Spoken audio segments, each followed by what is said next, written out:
За да посрещнем всяка криза, трябва да сме информирани. Всеки от нас трябва да знае какви са сеизмичните характеристики на района, в който живее, за да действа адекватно в случай на бедствие.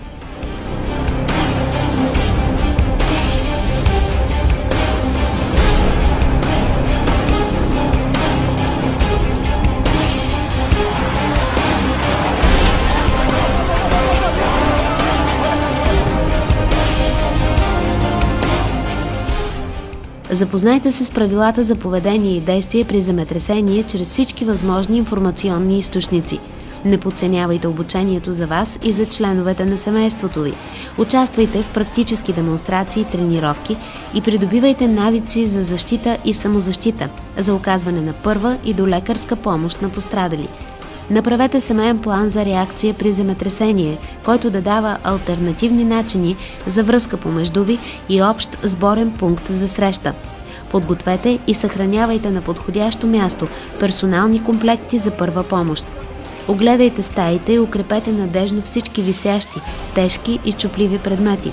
Поддържайте в изправност газовите, електрическите и ВиК инсталации в помещенията. Научете как и откъде се изключват те. Определете най-безопасните места, които да заемете при усещане на първия земен трус. При усещане на трус, в зависимост от това къде се намираме, поведението ни трябва да бъде съобразено с обстановката. Ако се намираме в сграда, било то у дома или в обществена сграда, трябва да намерим най-безопасното място, където да застанем. Това е или под масата, или под рамката на вратата. Не бива да се тръгва да се бяга веднага по стълбища или да се евакуира по друг начин. Най-добре е да се изчака да преминат първите трусове, да се разбере в какво състояние ще бъде сградата, за да знаем възможността, дали ще имаме възможност за евакуация. Ако сме на открито или на улицата, трябва да се застане далече от сгради, далече от стълбове или други неща, които биха могли да паднат и да ни увредят по време на труса. Най-добре е в паркове или на по-широки открити пространства да се застава. Ако сме в обществения транспорт, необходимо е да се изчака края на труса, след което да се напусне обществения транспорт.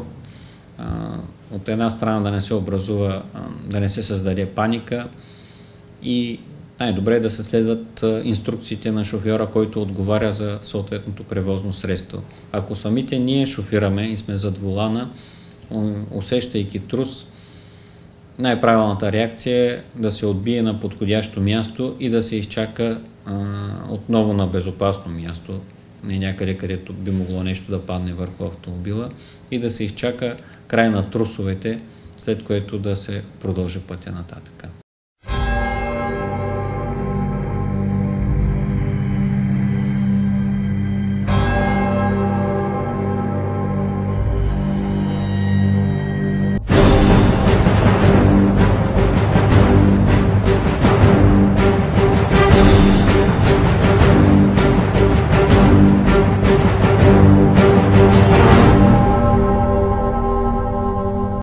Когато първият трус премине, по възможност изключете електричеството, газта и водата.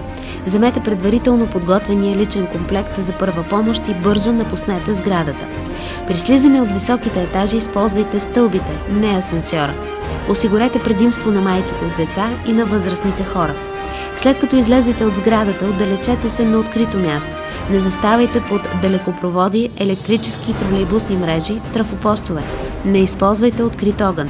Окажете помощ на пострадалите около вас, но не се опитвайте да премествате тежко ранените. Обозначете местата, на които има затрупани хора. Помогнете им, ако това е възможно. Съдействайте на аварийно-спасителните автомобили.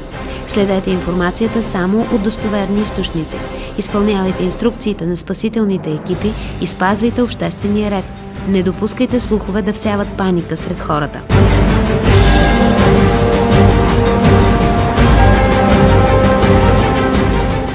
След като преминат трусовете, е необходимо да знаем, че не трябва веднага да бързаме да влизаме в сградата или в жилището си. тъй като има опасност нещата вътре в самата сграда да са разместени, да е нарушена конструкцията и да има нестабилност. Затова трябва да се изчака едно известно време, да се установи, че сградата е стабилна, след това да се влиза в нея. Не бива да се използват прекалено много телефоните, за да звъниме на близки и приятели кой как е, тъй като в този момент при всички случаи ще се претоварят телефонните линии и комуникациите няма да бъдат надежни. Добре е след подобно бедствие да се завишат изискванията и да се стремим да спазваме висока лична хигиена, въпреки трудностите, които биха възникнали от липса на вода в съответния район, тъй като опасността от възникване на епидемии след едно такова земетресение е много по-висока. Същото е и с пиенето на вода.